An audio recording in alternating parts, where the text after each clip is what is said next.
organisadora die visita de rei pedi nós para nós vamos bij gesprek over dit thema aqui. Ja, het is een vraagstuk dat heel importante para nós discutir. Het is na verdade, het is een vraagstuk que para hopi aya acaba verdade está pendiente e com verdade também mais discussão over já, pensamos contente que nós porta na mesa também com rei para nós começar a gesprek, pois isso é importante. Atualmente eigenlijk a população de Aruba consiste de 40% de gente que não está nascendo em Aruba. E pensamos que forma um parte muito importante da nossa população. Então, a pergunta está mais tanto com nós toekomst, com verdade nossa como povo de Aruba também quer nos desenvolvimento.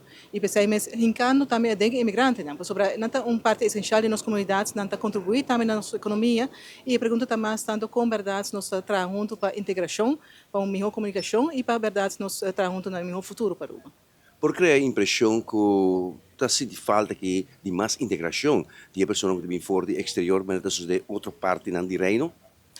Nós temos que seguro bem, naturalmente nós formamos grande parte de Aruba, nós temos sim junto para nós formar nação, pueblo e esse nós temos assim nem como funcionar junto, mas é assim que tem opinião na Aruba que também de outro país, de Colômbia, de Venezuela, de Holanda mesmo, de nos países também de reino e junto nós temos que trabalhar na comunidade. Então pensamos para nós guardar nos salvaguardar nos mesmas identidades, para nós trabalhar junto riba Aruba e essa é a discussão que nós estamos havendo atualmente. Nós estamos na mesa também a senhora Cathy Pascal, de Dimas, e nós estamos trabalhando juist riba tópico na água para não vir com mais programas também de integração, para emburgerschap, para através sim também Itália, Aruba, para nós também mais integrar com nós. Tem diferentes advies quando nós estamos trabalhando riba, tem boa conversação quando nós estamos também com diferentes partners também, que não somente algo de governo, mas também trabalhando junto com o setor privado também para o verdade como nós podemos fazer mais melhor e como para bereiken também a pessoa mais melhor. Tem diferentes conversações está ribando cabo, mas naturalmente rei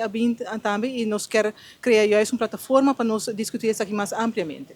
Mas a verdade tem diferentes conversações que está agora assim cabo, mas a verdade nós pensamos que é também mais integral, mais de comunidades também incluindo o povo de Aruba, para também o povo que está assim em outro país. A outra verdade é para mim que o rei e é bonita para criar uma plataforma assim, quizás raad para migranten, é uma conversão que está agora riba, mas essa aqui é echt para mim gesprek, para logo bem continuação sim. Sim, me dá seguro como esta é verdade é parte essencial de nosso reino, esta é cabeça de nós, esta agora involucrar sempre, sobre naturalmente é nota conversão que na Aruba só me seguro riba para todo o país de reino.